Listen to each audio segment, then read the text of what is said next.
Impresiona una fractura de cuerpo del calcáneo en el cual el shift talar no se encuentra con su inclinación normal, se encuentra en una discreta horizontalización del mismo.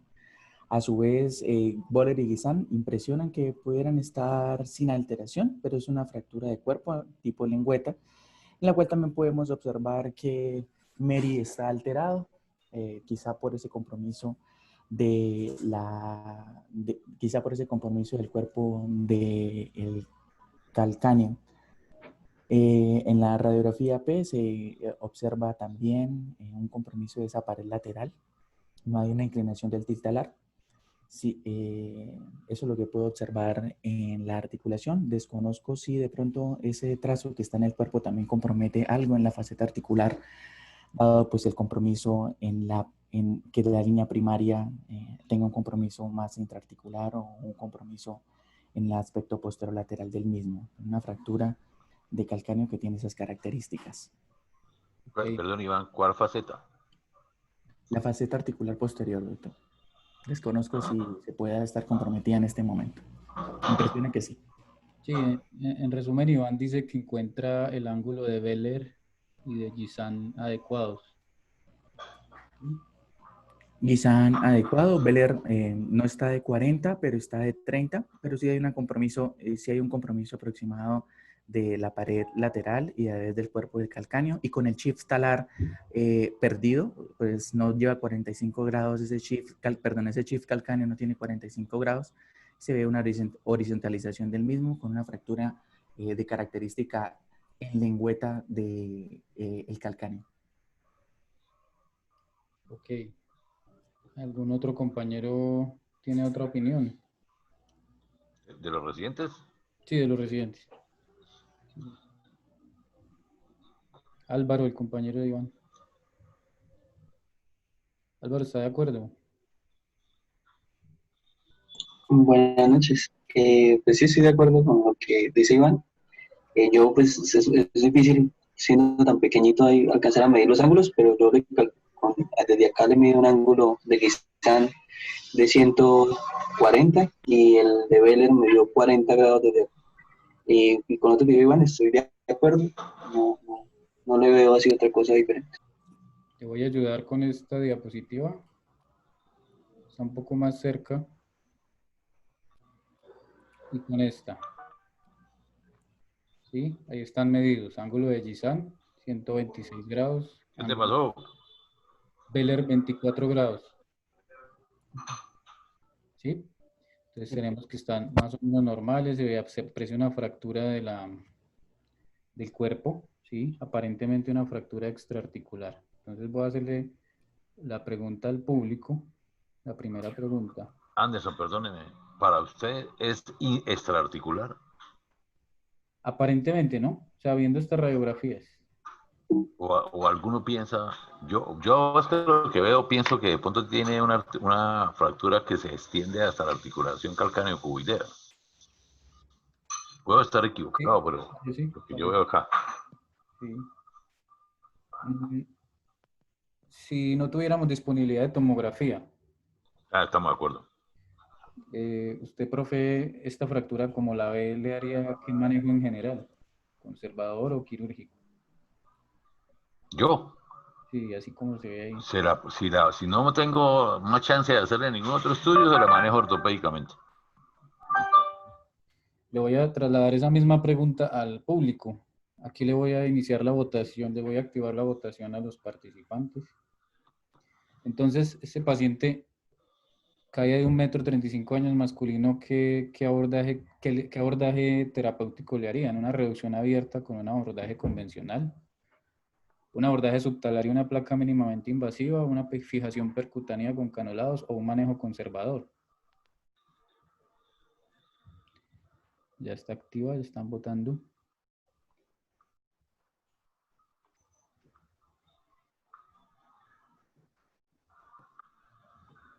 Profe Mantilla, de los participantes también contamos con el doctor César Gamba y con la doctora Reyes. Por aquí los veo. Oh, La bienvenido. doctora Laura. Laura. Mauricio Villegas de Medellín, también cirujano de pie. El profe Botilla. Bueno, entonces voy a finalizar la votación. Han votado 24 de 27, casi todos, 25. Entonces, en general, les voy a compartir los resultados. 15 participantes consideran un manejo conservador lo más común, y seguido de un manejo con un abordaje subtalar y placa MIPO, 4, 3 fijación percutánea con canulados y 3 con abordaje convencional. Bueno, entonces, esta es la tomografía del caso, de este mismo caso. Entonces, aquí tenemos una Hijo, tomografía. Carlos Gómez está por acá. Carlos, ¿qué opina de esta tomografía? Sí, señor. Cuénteme. Bueno, pues ahí podemos observar que hay una fractura congénita de articular, tiene comprometidos los fragmentos anterolateral y superomedial. Sí. O sea, se ve algo más complejo de lo que se veía en la radiografía, ¿no? Tiene una impactación potente. Sí, señor. En general esto... En todo el cuerpo. Sí, en general esto le cambiaría su conducta. Sí, señor. Cambiaría la conducta. Okay. Esto influye bastante en la toma de las decisiones. Ok, este es el corte sagital de la tomografía. Aquí vemos más líneas de fractura. Se observa un compromiso de la tuberosidad posterior, está desplazada, hay más conminución debajo de la superficie subtalar. Hay incluso una extensión a la articulación subtalar a la faceta posterior, ¿sí? Este es el corte coronal, que nos permite definir qué clasificación. Carlos, ¿qué clasificación le daría de Sanders a este corte coronal?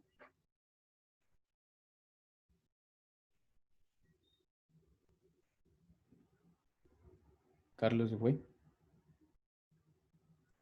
No lo veo. ¿Está Edna por ahí? Sí, señor. Hola, Edna. Hola, doctor David. Yo le daría una clasificación Sanders tipo 2 por tener dos componentes que están dividiendo la carilla articular en este corte coronal. Ok, y le pondría un 2A, un 2B, un 2C o 2AB. Sería un 2A. Ok, por lo que compromete la parte lateral, ¿cierto? Sí, señor. Bueno, voy a trasladarle esa misma que me estará dibujando. Alguien me está dibujando. Bueno, voy a trasladar esa pregunta a los participantes. Entonces, la segunda pregunta sería esta. ¿Cuál sería el manejo con esta tomografía? Ya con esta tomografía disponible, ¿cambiarían algo? ¿Harían las mismas preguntas? Son los mismos métodos de fijación. Anteriormente vimos que la mayoría, 15, hicieron un manejo conservador.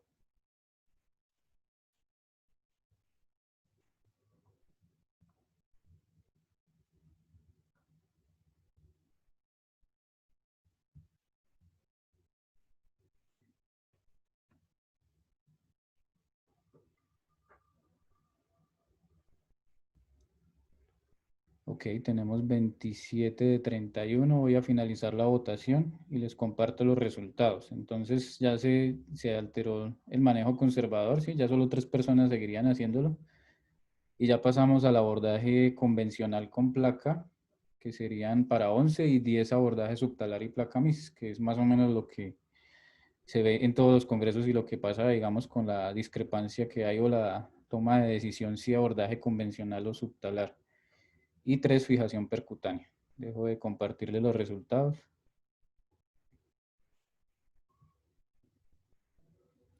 Entonces, en cuanto a recordar que las radiografías son muy importantes, estos dos ángulos que mencionamos anteriormente deben tomarse siempre el calcáneo tiene unas trabéculas que son horizontales en la parte de la tuberosidad en el proceso posterior y unas trabéculas que son verticales en la parte más inferior. Esta zona que tiene un triángulo marcado es la zona que se llama el triángulo neutral y es una zona que tiene poco soporte óseo y es una zona muy vulnerable a la conminución. Esta zona debajo de la articulación subtalar tiene bastante solidez, es una zona muy fuerte. Generalmente cuando encontramos las fracturas, este fragmento articular tiene un fragmento de esponjosa fuerte ahí en esa zona. Sin embargo, es importante que estas medidas o que busquemos este signo, que es el signo del doble contorno, porque por ejemplo en este caso tenemos un GSAN que marcamos como 135 que podría interpretarse como normal, pero vemos esta imagen acá de descenso de la superficie articular. Esto sucede cuando la superficie de la faceta posterior, hay un fragmento, una fractura articular en el plano sagital y este fragmento se verticaliza a veces hasta 90 grados y queda íntegro el fragmento más medial de esa faceta. Entonces, tener cuidado y buscar este signo de radiológico. Importante también tener en cuenta la proyección de Brodin, que se toma con una leve flexión del tobillo, de 10, 20, 30 y 40 grados. Se toma con el rayo de SX centrado en el peroné. También se puede tomar de forma intraoperatoria. Y esta es la imagen que nos da la parte subtalar, que nos puede mostrar toda su superficie y cómo queda la reconstitución si hacemos una intervención quirúrgica. Cuando revisamos la literatura sobre la medición de estos ángulos, encontramos este trabajo, por ejemplo, que fue publicado por Shepers en el 2007. Es un trabajo donde evalúan todas las medidas que podemos tomar y ellos encuentran que las medidas que tradicionalmente tomamos, Gisan y Beller, no se correlacionan mucho con los resultados funcionales, según este estudio. Y le da mucho valor al ángulo de inclinación tibiotalar, que sería esta medición E, que es esta línea que va aquí en el centro de la tibia con esta línea que va con el talo. Cuando este ángulo se altera, debido a una fractura del calcáneo, se altera la movilidad del tobillo y se presenta un pinzamiento anterior. Y también encontraron que solamente la medición de la altura total del calcáneo, que es esta línea plantar en la región del tejido blando plantar, y se traza esta línea 90 grados hasta la superficie superior hasta el domo del talo. Esa medida se relaciona con la necesidad de artrodesis cuando está disminuida. También tener en cuenta la radiografía AP de pie y oblicua. Es importante que revisemos esta articulación, la calcáneo cuboidea. En esta proyección podemos ver esas extensiones articulares hacia esa zona y eso nos puede cambiar un poco el abordaje. Y tener en cuenta la forma de toma de la proyección axial de calcáneo o proyección de Harris, que va a 45 grados desde la parte posterior. Entonces, todo paciente con fractura de calcáneo para los residentes, radiografía AP de pie y lateral y proyección de Harris axial. Y no olvidar la presentación de estas fracturas por caída de altura, la coexistencia con fracturas de columna y pelvis y con otras lesiones asociadas. Esta es una imagen de cómo se debe tomar esta proyección en intraoperatoria, ya que tenemos a veces dificultades con que el técnico de rayos X nos entienda la forma en que se debe tomar. A veces nos toca a nosotros mismos. La imagen de la izquierda es una proyección que se le dice proyección de magneto y es cuando ponemos el intensificador en posición lateral, entrando el tambor por la parte posterior. Hacemos una dorsiflexión del pie y podemos tomar una buena proyección axial. Y esta es una forma de tomar la proyección de Brodin con los ángulos que les mencioné anteriormente para que podamos ver bien la superficie de la faceta posterior. Esta es otra modificación que se hace a la proyección de magneto, donde tenemos el tambor del intensificador en la parte inferior y ahí nos queda un poco más magnificada. Acercamos ahí la tuberosidad del calcáneo al tambor.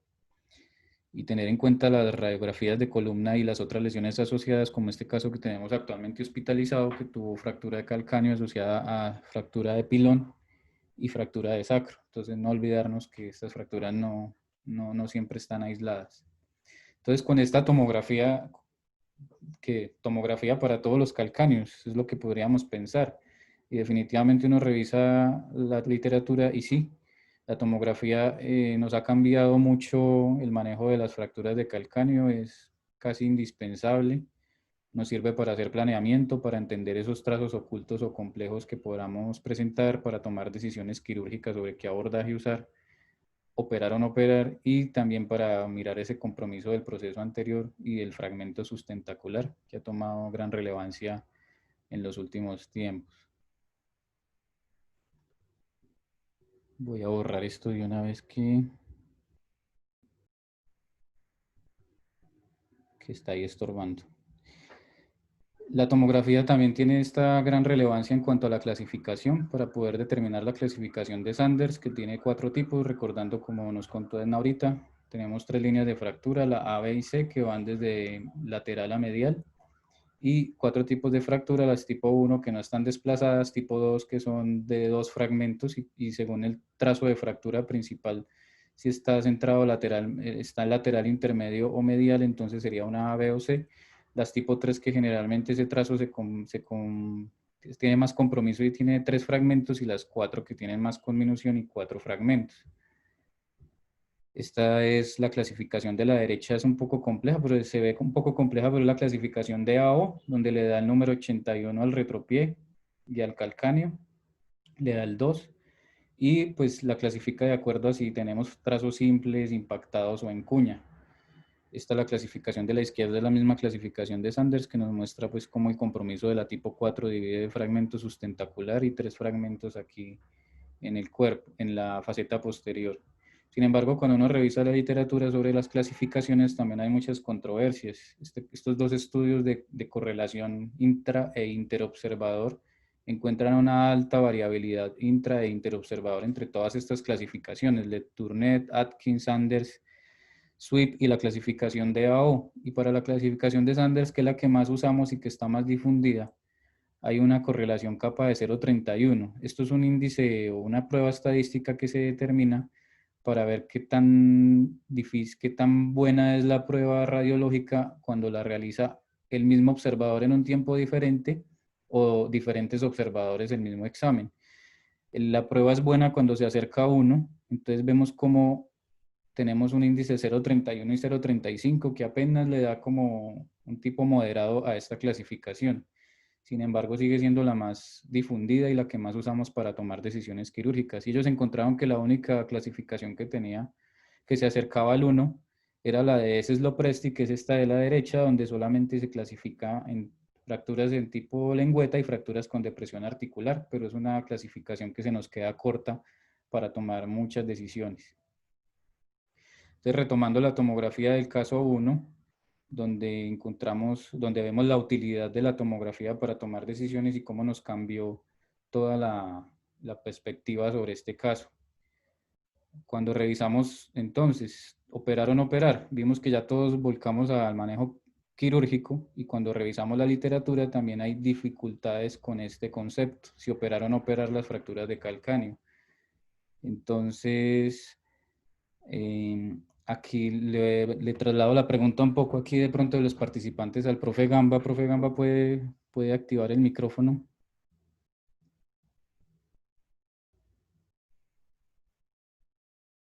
No lo veo. Hola, Anderson. Profe, buenas noches, ¿cómo está? Buenas noches, ¿cómo están? Bien, profe, fracturas de calcáneo, ¿usted cuáles no opera? Bueno, por lo general, fracturas en lengüeta que no estén desplazadas, no las opero. Y fracturas extraarticulares que no tengan desplazamientos o que no estén ensanchados en el plano coronal, que no produzcan pinzamiento. O fracturas que tengan trazo articular con menos de 2 milímetros en el TAC. Sí. ¿Sí? Que es que creo lo que hacemos casi todos, ¿no? Sí, profe, ¿y usted en la experiencia que ha visto de los pacientes que no se operan, cómo llegan después al control? Pues yo creo que los grandes trabajos nos han enseñado, y yo siempre se los he dicho a ustedes, que incluso pacientes con desplazamientos incluso mayores de 2 milímetros, y que otros cirujanos han optado por manejarlo no quirúrgicamente, van bien. Y esa es una pregunta que aún no tiene respuesta. Uno ve centros de cuarto nivel donde tienen más de 2.000 casos sin operar con fracturas articulares y los resultados son casi que comparables con los pacientes que hemos tenido que operar. Entonces pienso que esa pregunta no tiene respuesta aún, Anderson. Exacto. Tal vez pienso que como cirujanos de pie tenemos esa tendencia hoy en día porque queremos dejarlo todo perfecto. Pero Sí. los poquitos estudios comparativos que hay en la literatura no nos responden hacia un lado o hacia otro. Gracias, profesor. Doctor Gamberson, buenas noches, Carlos Arroyo. ¡Ole! Arroyito. Hola, Cecitar. Una pregunta. Este es un tema casi que de discusión diaria en el hospital y yo no sé si es la influencia de AO y todo esto que hemos visto, que ya hay módulos de pie tuyo. No estoy criticando, pero creo que estamos volviendo casi todas las fracturas quirúrgicas en calcáneo. Cada vez las indicaciones se están volviendo cada vez más absolutas en este tipo de lesiones. Entonces, por usted lo dice, hay fracturas articulares en insectos que más de 2.000 casos. ¿Cómo nos lleva la balanza ahí, César? Yo creo que la justificación, Carlos, de operar hoy los pacientes es que si ustedes revisan, hasta un 40% de pacientes que son operados terminan haciendo artrosis. Tal vez no todos son sintomáticos. Es preferible tener un calcáneo organizado, ¿sí? Con una adecuada restitución de la altura, porque eso nos puede predecir un mejor resultado en caso de que usted tenga que hacerle una artrodesis al paciente. Y desde ese punto de vista, los pacientes que tienen fracturas desplazadas interarticulares o en lengüeta desplazada, se justificaría operarlos, ¿sí? Y es la única razón por la cual yo me inclino por la cirugía, pensando en que vayan a hacer artrosis y para mí es mucho más fácil operar a un paciente que tiene una estructura ósea casi organizada, un paciente en que usted lo deja ensanchado, en que usted lo deja con el chip del calcáneo alterado, como decía el residente. No sé, doctora Reyes, Mantilla, ¿qué opinan? Si están de acuerdo. Yo opino lo mismo. Es mejor hacer una artrodesis en un calcáneo anatómico. Técnicamente es más fácil. Primero que todo, hola, doctor César. ¿Cómo me le ha ido? La doctora, ¿cómo les ha ido? Pero sí, son los mismos. Una de las cosas que yo sí pondría, además de las cosas de indicaciones, es el tiempo de evolución. Hay muchos sitios donde no nos llega de la manera aguda, sino a veces nos llega a consulta ya casi entrando la tercera semana. Entonces eso para mí también es una forma de toma de decisiones, el tiempo de evolución de la fractura, ¿no? Ya cuando se empieza a hacer subaguda, ya yo también meto ese aspecto en la fractura, ¿no? Porque pues eso también cambia mucho la evolución y puede aumentar cierto grado de complicaciones, ¿no? El porcentaje de complicaciones. Pero el resto de lo que dice el doctor Gamba es lo que yo pienso también. Tratar de dejarlo más anatómico las fracturas de calcáneo mientras se pueda, ya que pues no son unas fracturas tan agradecidas. Creo que eso lo hemos visto en todos los escritos. Y también tenemos una cosa que no nos cambia, es el tipo de paciente, ¿no? Estos están asociados a trabajadores, ¿no? Accidentes de trabajo, lo cual en la literatura también demuestra que eso influye en la evolución, en el pronóstico del paciente. Es algo que también tenemos que tener en cuenta, ¿no? Buenas noches. Muy buenas noches. Buenas noches, doctora Claudia. Doctor Mantilla, buenas noches. Doctor Arroyo, buenas noches, ¿cómo está? Y a todo el público, los participantes, buenas noches. Realmente las fracturas de calcáneo, yo creo que uno de los problemas no solamente es la superficie articular, Claramente todos estamos encaminados siempre a dejar lo más anatómico posible la superficie articular y hemos visto que pacientes que nos quedan perfectos hacen artrosis en un muy alto porcentaje. Uno queda muy satisfecho con la fractura, con la cirugía, con la osteosíntesis y el porcentaje de artrosis es altísimo.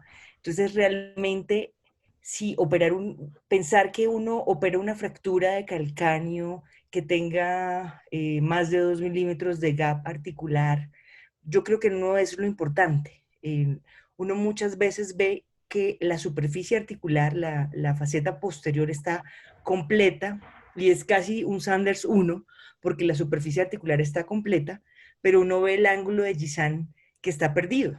Y a veces ni siquiera lo ve en el TAC ni en las radiografías, sino que intraoperatoriamente uno ve que la faceta articular está hundida, ¿sí? Y es uno de los objetivos de la cirugía levantar esa faceta articular. Entonces, esa es una de las indicaciones quirúrgicas. Cuando uno ve el TAC así, uno diga, no, esto es un Sanders 1. No, pero la faceta articular está hundida porque el ángulo de Gisan está comprometido. Entonces, el paciente es quirúrgico. Si ustedes vieron las radiografías iniciales, que el residente me las mostró inicialmente, en la que mostró Anderson, se ve casi perfecta. Y si uno no tuviera acceso al TAC, uno diría, este paciente no necesita manejo quirúrgico. Claramente, con el TAC cambió completamente el panorama. Entonces, no solamente hay que valorar la superficie articular, sino el resto de cosas. Entonces, como decía César, uno tiene que mirar si el paciente tiene un ensanchamiento del talón, porque la fractura se desplaza en varo y se lateraliza, o si tiene elevado la tuberosidad posterior. Todas esas cosas generalmente producen una alteración no solamente en la articulación subtalar, sino en el tobillo y en la articulación de Chopard. Entonces, esa alteración en el tiltalar hace que el paciente posteriormente pierda movilidad en el tobillo y en la articulación de Chopard y sea un problema para ellos. Entonces, por eso es tan importante operar las fracturas de calcáneo, no solamente restablecer la articulación subtalar. Y la calcaneocoidea, como decía anteriormente, que también es importante, que a veces se nos olvida restablecer, sino restablecer la alineación del calcáneo con todas las maniobras que hacemos intraoperatoriamente. Entonces, para mí, casi todas son quirúrgicas, ¿sí? Generalmente son traumas de muy alta energía, y como es un hueso tan esponjoso, entonces el colapso que se produce y el ensanchamiento y el varo que se produce en ese huesito hace que el resto de articulaciones se comprometan. Entonces, por eso casi todas son quirúrgicas y no solamente la superficie articular es la importante. Muchas gracias. De acuerdo, profe, muchas gracias a todos por la opinión. Pues revisa uno la bibliografía y encuentra esto. Por ejemplo, estos dos, hay este metaanálisis y esta revisión sistemática. Cuando retoman todos los trabajos que hay, encuentran evidencia débil para decir una u otra cosa. Incluso cuando uno quiere estresarse con algo que está haciendo, revisa estudios ingleses y hay un ensayo clínico inglés que muestra que definitivamente es mejor no operar, ¿sí? Ellos hacen muchos estudios económicos de costo-efectividad y concluyen eso. Entonces, estos dos trabajos muestran eso, que hay ensayos de pobre calidad, pero este artículo que es publicado por Bruce Sangeorsan y Ramelt, 3 autores que son muy importantes en calcáneo, ellos dicen que el problema no es operar o no operar, sino que el problema es que no estamos buscando la respuesta correcta cuando hacemos los estudios. Ellos refieren ahí 4 metaanálisis donde falló en darse una respuesta contundente y dicen que lo único cierto es que el resultado depende de las capacidades del cirujano, de la experiencia con la técnica que use y de algunos factores relacionados con el paciente, como los patrones de fractura que son altamente variables, las comorbilidades, la demanda funcional del paciente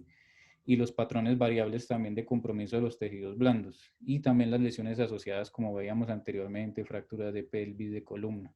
Entonces, cuando uno va a mirar los resultados de ambas cosas, pues le puede dar alterado, pero es porque hay unos sesgos de selección en los estudios también de acuerdo a la experiencia de cada centro. Como decía el profe Gamba, definitivamente pues tratamiento conservador hay para, es de escogencia en algunos casos como las tipo Sanders 1 no desplazadas, algunas fracturas, por ejemplo, del proceso anterior que tienen un compromiso de menos del 25% de la calcáneo cuboidea, y algunos pacientes con algunas comorbilidades clásicamente se han tomado como pacientes en quienes es mejor tener un manejo conservador, como diabetes, adultos mayores, pacientes con fumadores o con enfermedades psiquiátricas. Si se hace un manejo conservador, pues principalmente está descrito con yeso o con brace, y es un manejo donde se restringe el apoyo de 9 a 12 semanas. Entonces, definitivamente con todos estos conceptos, sí, es mejor el manejo quirúrgico. ¿Por qué? Porque disminuye la artrosis subtalar radiológica.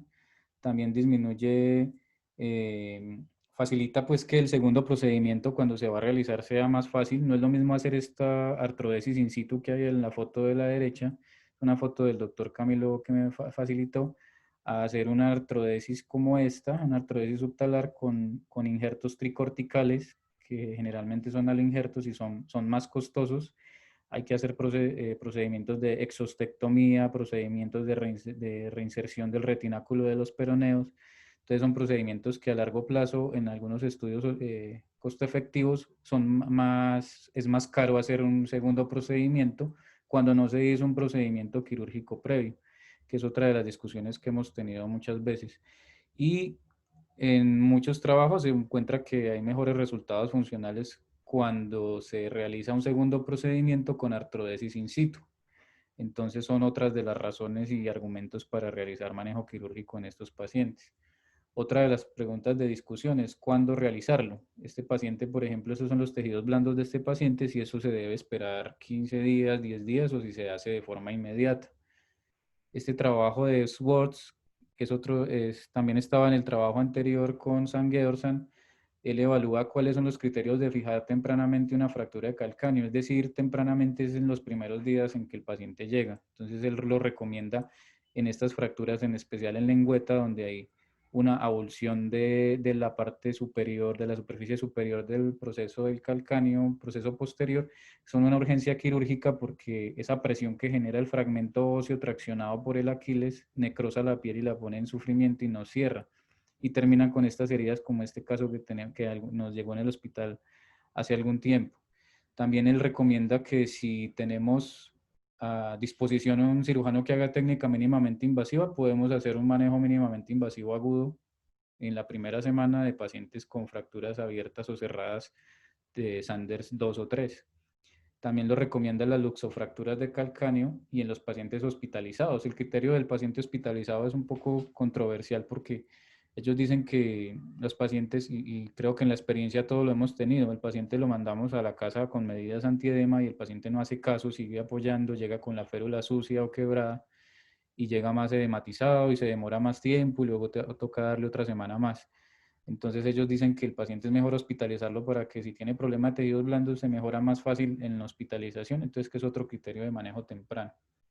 Este es un respecto a las luxofracturas de calcáneo, ellos refieren esta variable que me pareció muy interesante, afortunadamente es escasa y sí la hemos visto, donde hay una fractura de calcáneo, pero también hay una inestabilidad de los ligamentos laterales. Estas fracturas que se asocian con un compromiso de la fíbula en la parte distal con los ligamentos laterales, ellos dicen que también es un criterio de manejo agudo porque si uno deja a este paciente mucho tiempo esperando que mejore el edema y todo eso, pues es un paciente que por la retracción de esos ligamentos va a ser muy difícil posicionar otra vez el calcáneo en su localización. Esta es una imagen del artículo de ellos donde muestra cómo hay esta luxación de toda la porción lateral del calcáneo con los ligamentos y el fragmento fibular.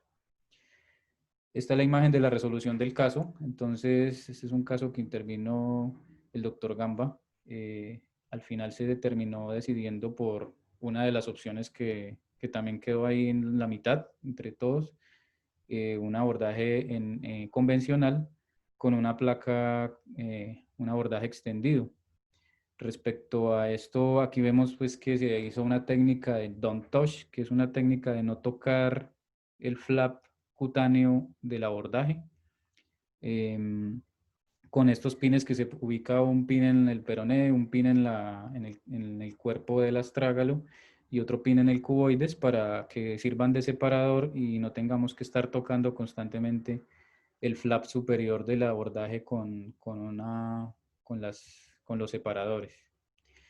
¿Qué pasa con el abordaje tradicional? Que está reportadas complicaciones entre un 15 y 25%, principalmente de disencia, necrosis del colgajo de esa punta de ese ángulo y lesiones del nervio sural si nos vamos un poco más arriba. Y tasas de infección hasta de un 0,4 a un 27%. Sin embargo, esto no contraindica el abordaje extendido. Tenemos que tener en cuenta esa precaución de no tocar mucho ese flap superior con los separadores. Es una zona muy vulnerable, sobre todo esta esquina. Se recomienda no hacer este abordaje a 90 grados, sino con esta curva. Y hacer un cierre de la piel con, pues hay diferentes estrategias para hacer el cierre y principalmente puntos de algover para tomar el colgajo acá en esta posición sin perforar pues con la aguja esa piel. Y tener en cuenta pues el trayecto del sural, que es esta línea punteada que hay en la imagen de arriba para protegerlo. Les muestro este segundo caso. Este es un caso del hospital universitario. Es un paciente masculino de 30 años que también tuvo una caída este paciente tuvo una caída de un puente. Tenemos esta radiografía de la izquierda, donde observamos esta fractura del calcáneo. Entonces, con esta radiografía y encontramos esta imagen de los tejidos blandos. Es un paciente que tuvo una fractura expuesta, que hubo una extrusión de la pared lateral del calcáneo y tenemos esta herida. Entonces, con esta tomografía que le realizamos, observamos una fractura articular con fragmentos en la articulación subtalar. Vemos aparentemente el fragmento sustentacular separado con una conminución aquí también en esta zona y con una fractura del proceso posterior desplazada hacia el lateral. Con estas imágenes le traslado al público la pregunta 3,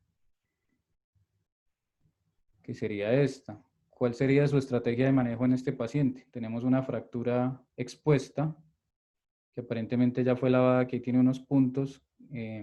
Tenemos una fractura articular con un fragmento sustentacular suelto. ¿Qué decisión tomarían? ¿Abordaje convencional más placa, abordaje subtalar placa MIS, una técnica percutánea con canulados u otro método, un tutor externo, un clavo o un manejo conservador?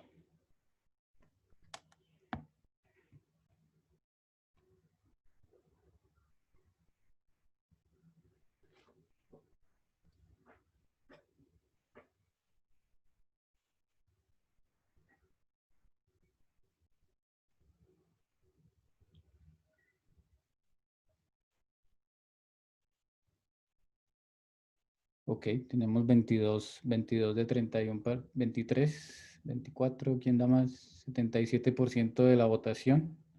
La voy a cerrar y les voy a compartir los resultados. La mayoría harían un abordaje convencional más placa, 11 participantes, 7 harían un abordaje subtalar más placa MIS, 3 harían una técnica percutánea y 3 harían otro tipo de manejo. Quisiera preguntarle del público, ¿está conectado el doctor Villegas allá en Medellín? ¿Qué más, Mauricio? Puedes activar el micrófono.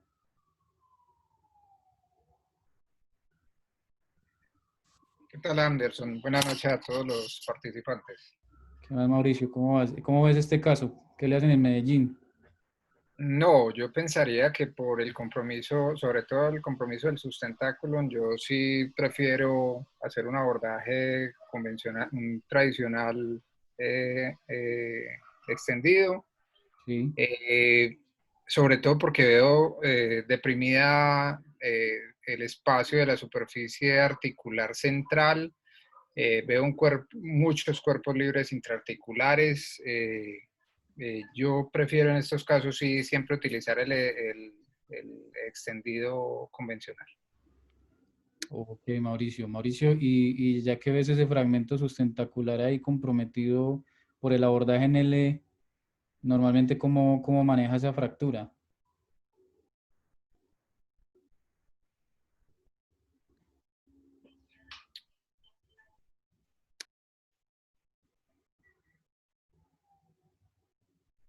¿Sí, Mauricio? No, está bien. Tienes el micrófono apagado, Mauricio.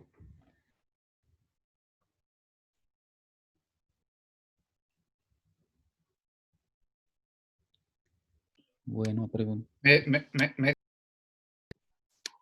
Mauricio. ¿Escucha? Sí, ya, es que se te está apagando el micrófono. Ahí ya está conectado. ¿Aló? Sí.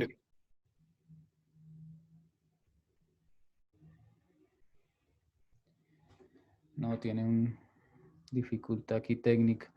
Veo aquí conectado al profe Pedro González. Profe Pedro, ¿puede activar el micrófono? Le hago una pregunta aquí con esos fragmentos sustentaculares. Sí, señor, cuénteme. ¿Qué más, profe? ¿Cómo está? Bien. Cuando tiene estos compromisos del fragmento sustentacular, ¿usted le adiciona un abordaje o por el abordaje no le llega o de pronto no lo busca? No le...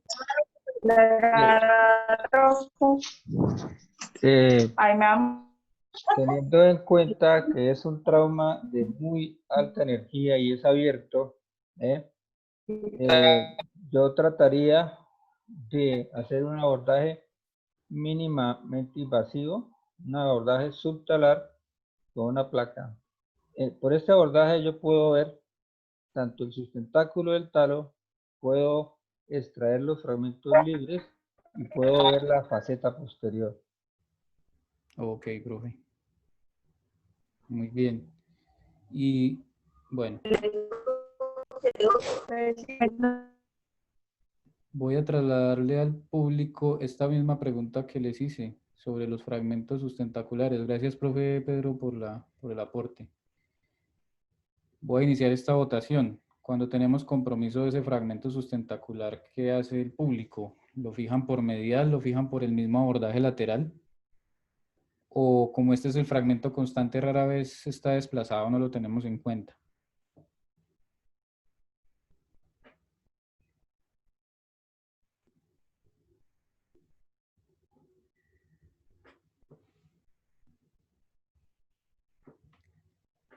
Ok, vamos con 17.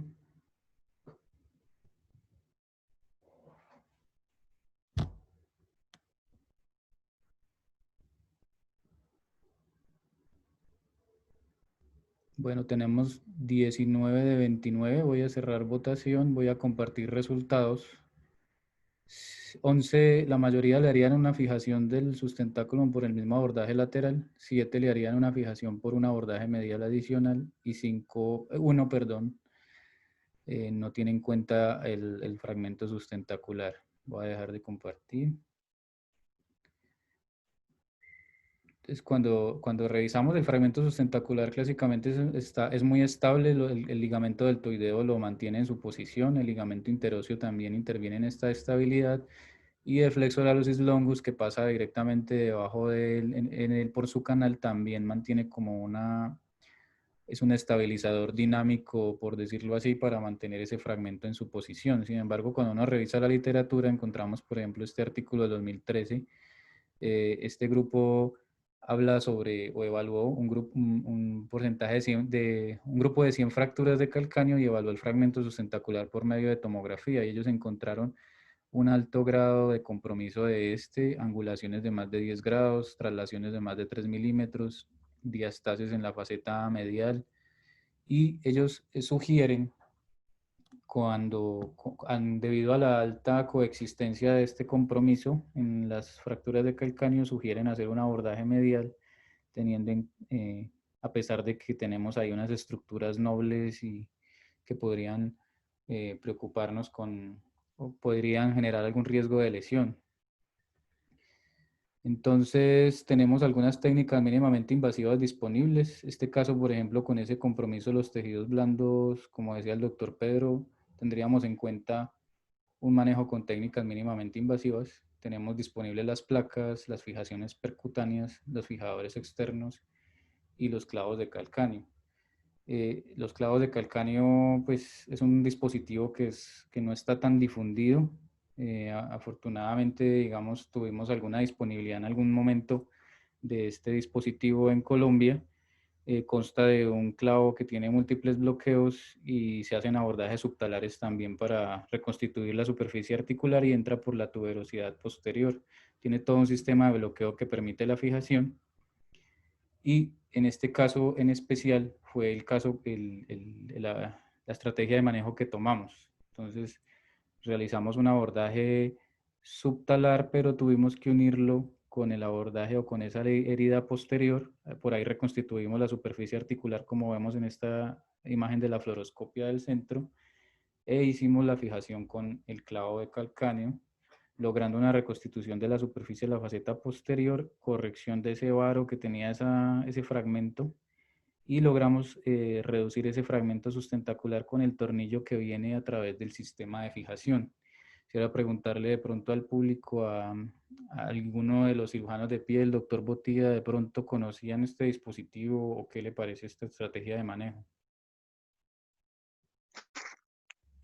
¿Qué hubo, Anderson? ¿Cómo estás? Profe, ¿cómo está? Pues la verdad no usaba nunca ese tipo de fijación para el calcáneo, no sé, no estoy muy de acuerdo porque para mantener la superficie o la articulación posterior no creo que sea muy estable. Pienso yo que sirve como para restaurar la longitud de calcáneo, para mejorar el varo, pero no es el tratamiento adecuado. Para este caso puede ser porque el paciente tenía compromiso de tejido blando, ¿no? Sí, señor. Ok, eso es otra estrategia, ¿no? No sé si... Es otra estrategia. Sí, es otra estrategia y usted tiene razón. Aquí queda uno preocupado con el soporte que le podría dar a la subtalar. El autor de la técnica es un checo y él tiene una técnica donde él hace una fijación previa de la subtalar con 2 tornillos canulados, uno o dos, dependiendo del tamaño, y luego aplica el clavo. O sea, siempre necesita un soporte y él recomienda dentro de la técnica hacer ese soporte de la subtalar con esos 2 tornillos. Es otra estrategia que tenemos. Anderson, ahora sí, me volví a conectar. Una pregunta, ¿ahí me escuchan? Sí, Mauricio. Una pregunta, sobre todo con respecto a esa técnica, para la extracción en caso de que desarrolle una artrosis subtalar. Él tiene un veo que el clavo queda no solamente hundido, sino que... Sí, para la extracción, pues hasta ahora en los casos que hemos hecho no hemos tenido que hacerle retiro, pero para la extracción él trae como un taponcito ahí como los clavos de tibia para uno buscar ahí para acoplar otra vez el marco. Y el retiro de los tornillos se hace por el mismo marco, porque es muy exacto en esa posición. Con respecto a lo que me quedó pendiente ahorita, es que yo utilizo la técnica percutánea que utiliza el doctor Monteagudo para la reducción del sustentáculo. Ok. ¿Esa en qué consta, Mauricio? Básicamente, a través de la proyección axial, uno busca hacer una reducción percutánea del sustentáculo con un abordaje mínimamente invasivo por medial. Ah, por medial. Ok. Listo, Mauricio, muchas gracias. Este es un tercer caso. Es un caso de un paciente de 32 años masculino. Tuvo una caída de 8 metros de altura. Tiene esta radiografía que nos muestra una fractura del calcáneo. Vemos aparentemente un compromiso de la calcáneo cuboidea, como no hay una continuidad en esta localización. Un compromiso también aparentemente de la faceta posterior y una pérdida del ángulo de Gissane. Tenemos esta proyección axial, donde vemos un trazo primario de fractura que va como está descrito, de superior y anterior lateral a posteromedial, con esta combinación medial. Quisiera preguntar con esta tomografía al grupo que harían. tenemos este estado de tejidos blandos y tenemos esta imagen del corte coronal donde vemos un compromiso de la subtalar y conminución ahí en la porción intermedia. Entonces aquí les traslado la pregunta número 5. En este caso en especial, es un paciente que hay que tener una consideración, y es que ese paciente venía remitido de otra institución y ya llevaba 18 días de la lesión. Por eso tenemos esos tejidos blandos tan buenos ya con un signo de la arruga positivo. Entonces tenemos un caso ya, una fractura articular, posiblemente con este corte coronal sería una Sanders 3 y sería una 3BC. En este caso, ¿qué estrategia de manejo utilizarían? Voy a activar la votación. Tiene 18 días, ¿no? Con 18 días de evolución, ¿cuál sería su estrategia de manejo? ¿Haría un abordaje extendido convencional con placa o intentaría un abordaje mínimamente invasivo? ¿O le haría un manejo conservador por ahora y espera más bien para hacer una artrodesis después? ¿O le hacen una artrodesis primaria teniendo esa gran combinación?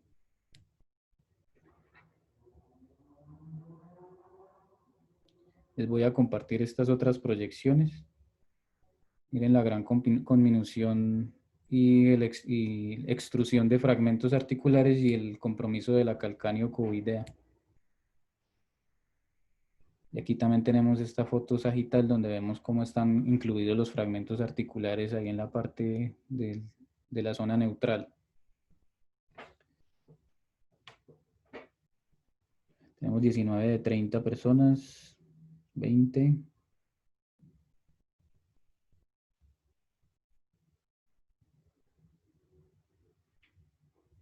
Ok, voy a finalizar la votación. Votaron 21 de los participantes. Les comparto los resultados. 8 personas intentarían un abordaje al seno del tarso a pesar de los 18 días de evolución. 12 harían un abordaje extendido con placa convencional y 1 haría un manejo conservador por ahora y esperaría una artrodesis después diferida. De los participantes, el profe Camilo quisiera dar alguna opinión. ¿Qué opina, profe Camilo, de manejar las fracturas con este tiempo de evolución con abordajes mínimamente invasivos? No es lo ideal, pero si se tienen grandes fragmentos, se podría hacer. Es un poco más dispendioso y yo cuando las he hecho también adiciono un pequeño abordaje vertical ahí sobre el proceso posterior, foratura posterior, que me permite un poquito mejor la manipulación de los fragmentos. Y también me despega un poco la cortical externa, que muchas veces se va con el tejido blando. Entonces me permite ese pequeño abordaje más posterior y vertical, me permite poder pasar la placa. Pero pues lo ideal sí sería hacerla por un abordaje ampliado lateral convencional. Ok, profe. Voy a aprovechar a preguntarle a Laura. Laura, ¿qué abordaje usualmente hace con estas fracturas así con minutas?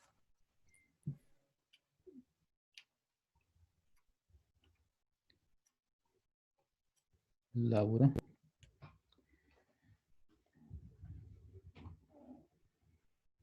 Bueno, le traslado la pregunta a la profe Reyes.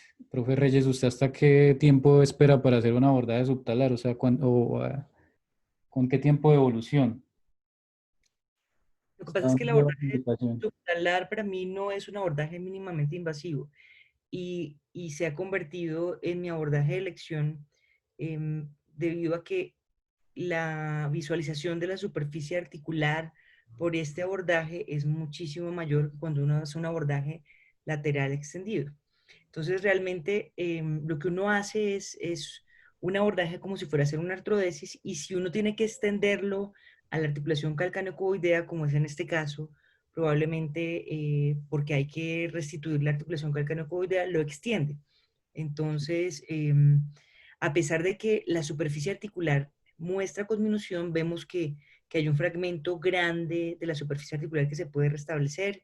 Uno puede visualizar la superficie articular ahí, sacar los fragmentos intraarticulares, fijarla con tornillos canulados, restituirla y así se estén 2, 3 fragmentos y posteriormente ponerle una placa mínimamente invasiva. Entonces, para mí es el abordaje de elección y creo que cada vez utilizo menos el abordaje lateral extendido porque este abordaje me permite restituir completamente la superficie articular, la articulación calcáneo-cuboidea y por una manipulación con una maniobra de Exis-Lopresti puedo manipular la tuberosidad posterior, que es lo único que me faltaría para abordar en este, perdón la redundancia, en este abordaje. Entonces yo le haría un abordaje subtalar, un abordaje del seno del tarso, perdón, extendido a la articulación calcáneo-cuboidea y con manipulación con un chance posterior para manipular la tuberosidad posterior. Gracias, profe. Sí, con usted tenemos una experiencia con pacientes que llevan más del tiempo recomendado usualmente para este abordaje. Y esta pregunta, última pregunta de la votación. En este caso que tiene bastante conminución, el grupo de participantes usa tradicionalmente injertos o no usa injertos o usa de pronto algún sustituto óseo. Aquí active la encuesta.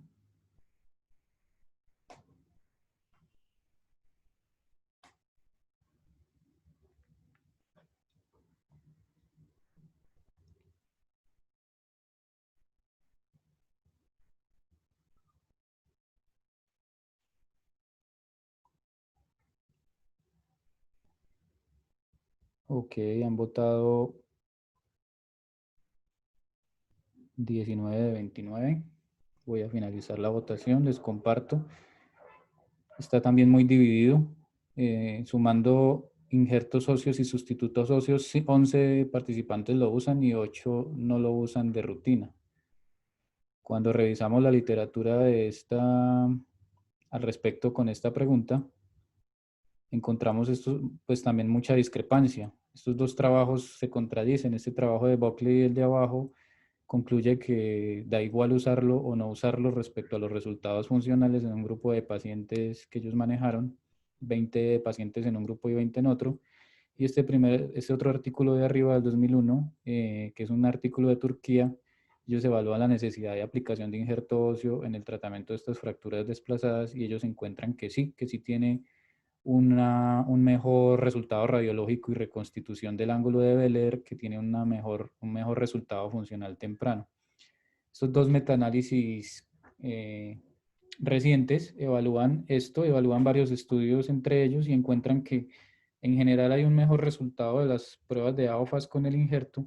Ese resultado de la AOFAS se da porque cuando pone el injerto, en los estudios han hecho que el paciente apoye más tempranamente y que la reducción tiende a mantenerse mejor con el injerto. A veces hay un colapso si no se pone, si no se aplica, un colapso de los ángulos de Beller y Gisan y de los ángulos de altura del calcáneo, pero este no se relaciona importantemente con la función.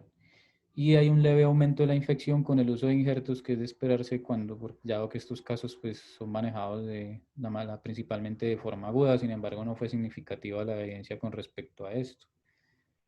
Esta es la resolución del caso 3. Este es un caso manejado por el doctor Camilo Mantilla. Él decidió hacerle un abordaje al seno del tarso, a pesar de los 18 días de evolución. Realizó una reconstitución de la superficie de la faceta posterior y realizó una fijación con una placa mínimamente invasiva, que son las placas que tenemos disponibles actualmente pues, en Bucaramanga. En Bogotá vi placas muy parecidas también.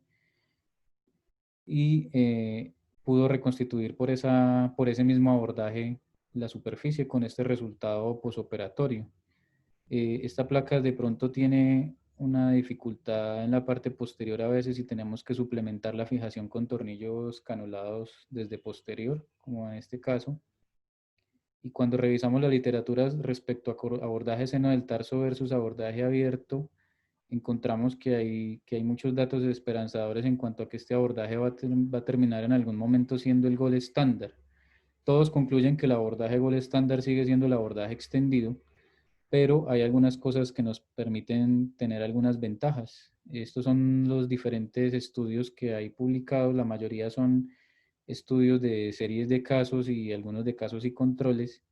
La mayoría o casi ninguno usa este abordaje del seno del tarso en fracturas Sanders 4, la mayoría fueron fracturas 2 y 3 y muestran unos resultados de AOFAS y escalas funcionales muy buenos, reducciones anatómicas de los ángulos intraoperatorias muy adecuadas y un bajo riesgo de artrodesis subtalar. El mayor riesgo del abordaje del seno del tarso es que se presente una mala reducción de la faceta posterior.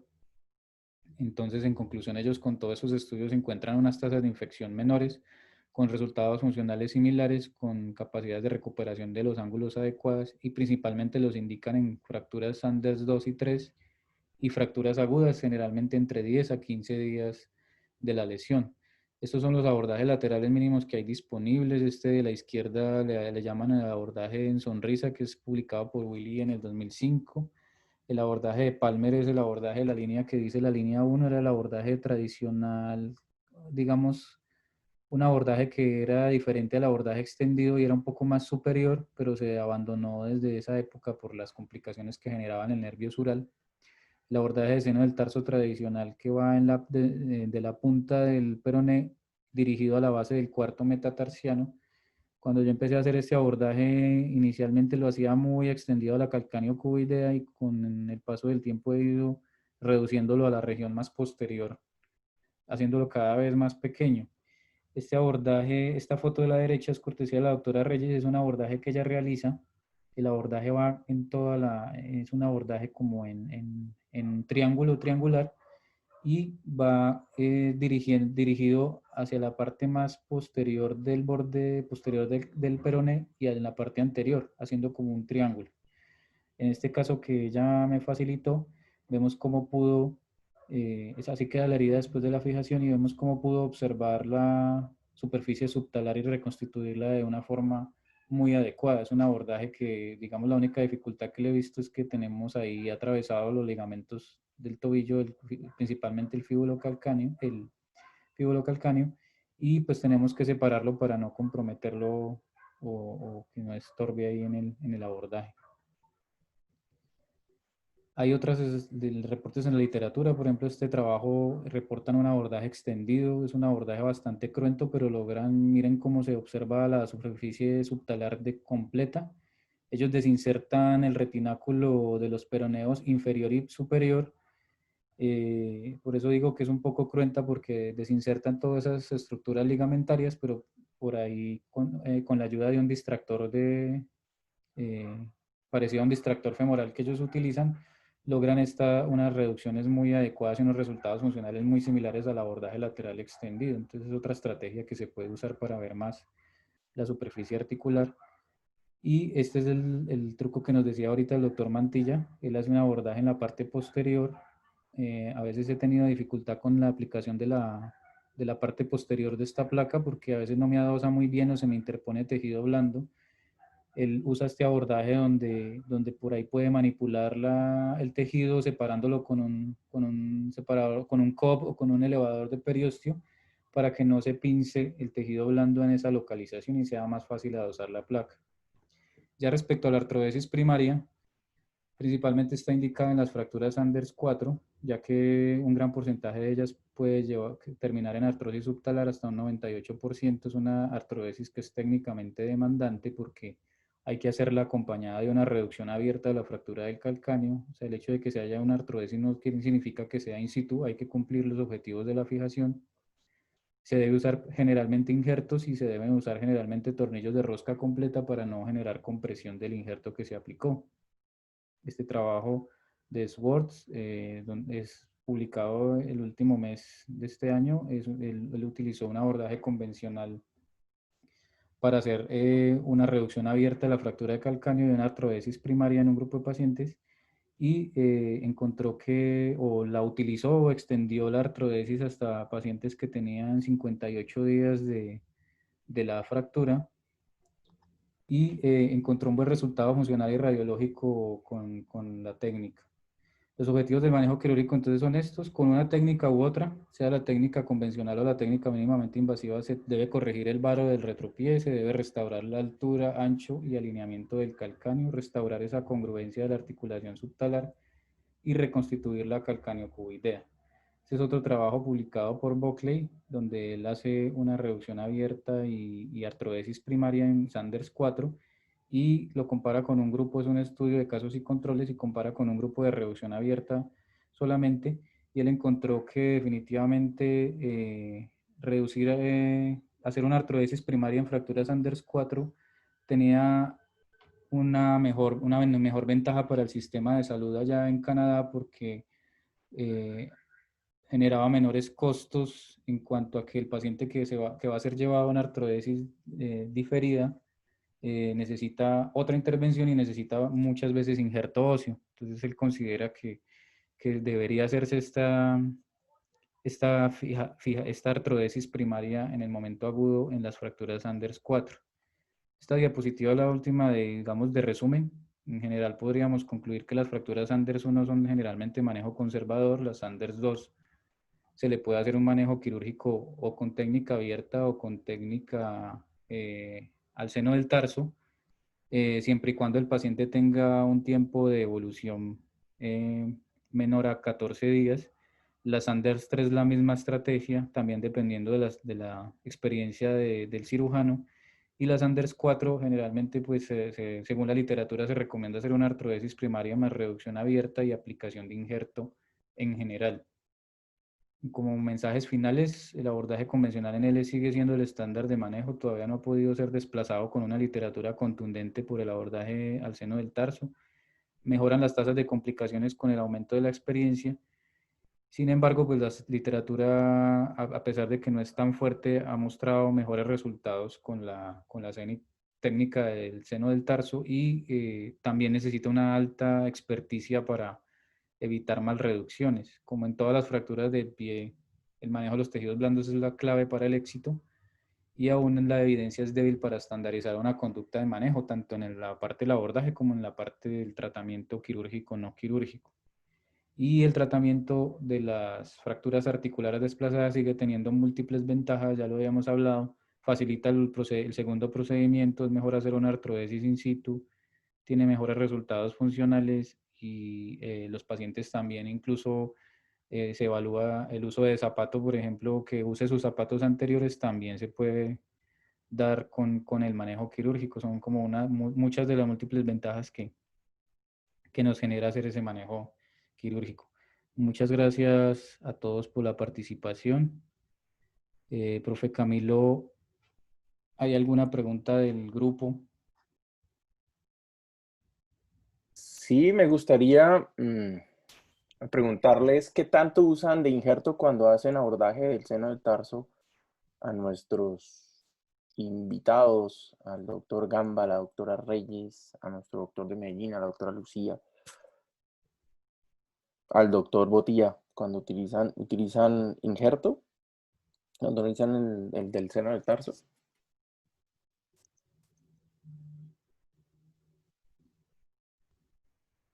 Profe Gamba.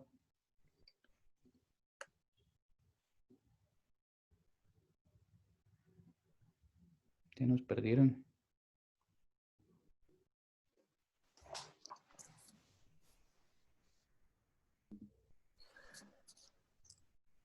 Juan Camilo, yo la verdad no tengo experiencia con la del seno del tarso, ¿no? Pues no tengo tanto pacientes así, pero yo siempre he pensado que en las fracturas, cuando uso el abordaje convencional, como tenemos este tipo de placas bloqueadas, pues me dan un soporte adecuado para para reestructurar toda esta fractura, y no necesito injerto. La mayoría de veces ahí no necesito injerto.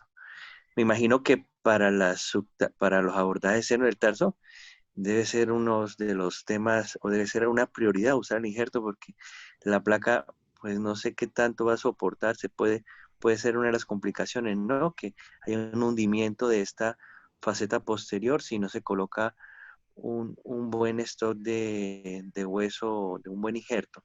No sé, se me ocurre a mí, no sé qué piensan los demás. Yo lo que hago, pues trato de poner esa placa entre más larga mejor, ya que me permite poder anclarla a diferentes zonas del calcáneo. Y pues como usted dice, sí, entonces así le da como un poquito más de sostén para evitar un colapso después. Y pues me ayuda después con tornillos canulados, pero que la placa larga, porque esa placa también puede venir con un brazo hacia posterior un poco más corto. Pues creo que vienen 3 tipos. Yo trato de utilizar esa larga, sobre todo si tengo mucha conminución en esa zona, sobre todo entre el proceso anterior y la zona de la región de la carilla posterior. Entonces trato de hacer como una especie de que me quede a lo largo la placa, pensando precisamente en eso, en que se me pueda colapsar. No sé los otros en ese sentido, porque muchas veces cuando uno maneja o manipula esos 2 grandes fragmentos o esos 3 grandes fragmentos de la faceta posterior, cuando la está reduciendo, se da cuenta que debajo de la carilla queda ese espacio, el cual le da uno como diciendo, bueno, se me puede colapsar, no mete, entonces por eso trato de utilizar placas. No he hecho casi con solo tornillos. No sé, no me da suficiente, vamos a decir, seguridad utilizar solo tornillos. Por eso trato de hacer un abordaje como el que le gusta a Claudia cuando utilizo el abordaje subtalar. Y la otra es que entre más largo hacia anterior me permite hacer una reducción mucho mejor de esa calcaneocuvideo, que también me parece muy importante. No sé, Claudia y César o Lucía.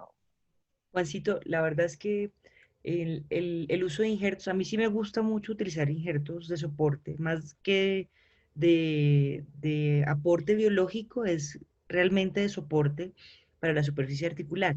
Y eso más que depender del abordaje, depende del tipo de fractura. Si uno tiene un abordaje del seno del tarso, uno generalmente no quita la cortical lateral para poder ver la superficie articular, que muchas veces sí le toca a uno el abordaje lateral extendido. Uno, pues a veces no lo hace, uno como que mueve el calcáneo y pues ve la superficie articular, pero muchas veces quita la cortical lateral que está como elevada y no le deja ver uno la superficie articular. En el seno del tarso generalmente uno no la quita, entonces realmente por el abordaje no es que uno necesite injertos, sino que a veces por el tipo de fractura sí, porque muchas veces a pesar de que uno pone una placa, esa placa no le da a uno el soporte adecuado, porque a pesar de que uno pone tornillos bloqueados, el hueso está tan impactado que no le da a uno el soporte para poder mantener la estructura de la superficie articular. Entonces yo sí muchas veces, a pesar de todas esas cosas, de no alterar la cortical lateral, de poner una placa, y de poner tornillos canulados en la superficie articular, prefiero poner injertos para darle un soporte más que para sustitución biológica.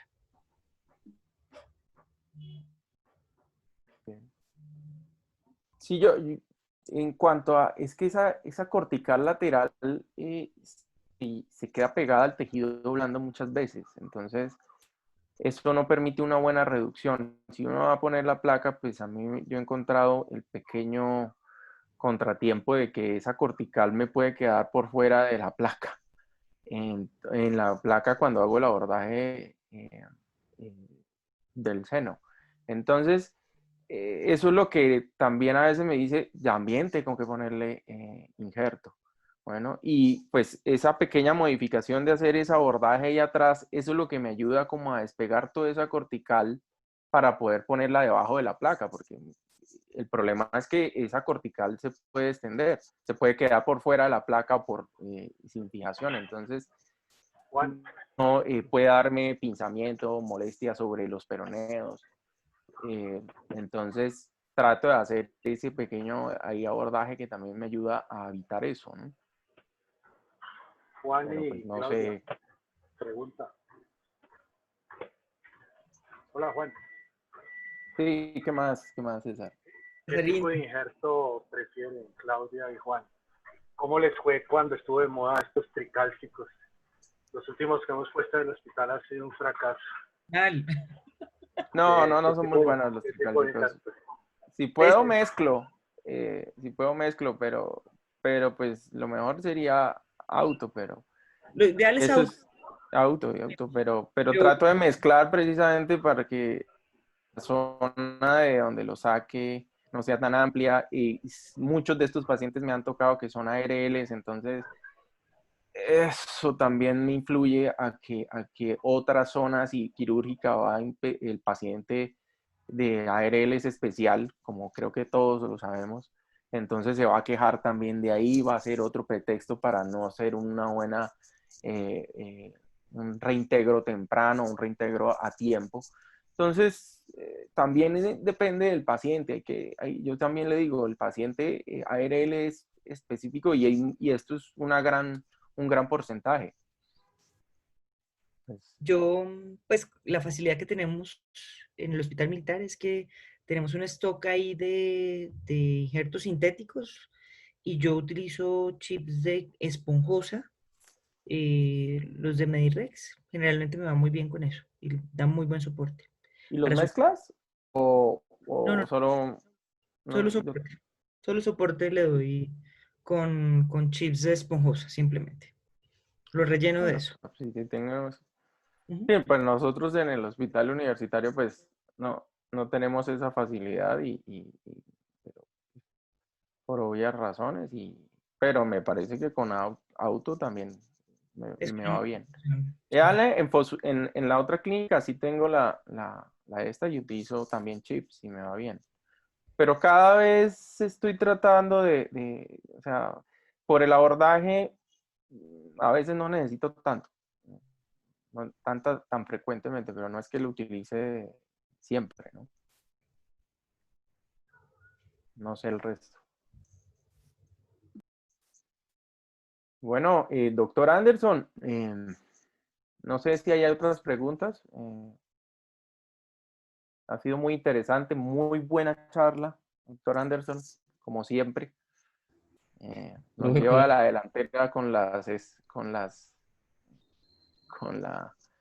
la forma de preguntas y la dinámica que hace que el público también pueda estar en la conferencia, en el web. Eso es lo importante y como siempre muy buenas, muy bien enfocado su presentación, Anderson, siempre se lo he dicho.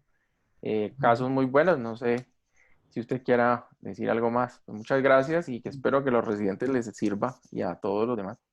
profe, muchas gracias. No, pues en el chat había una pregunta de Juan Manuel sobre el primer caso, porque había una subluxación de la calcáneo cuboidea, pero no. Ah, sí, esa no la quise, porque ya se había, con el tag se dio respuesta a eso, ¿no? Y aprovecho para invitarlos al próximo webinar del jueves, que está a cargo del doctor Jaime Villamizares sobre luxación de hombro, y tenemos esta planilla de expositores ese día.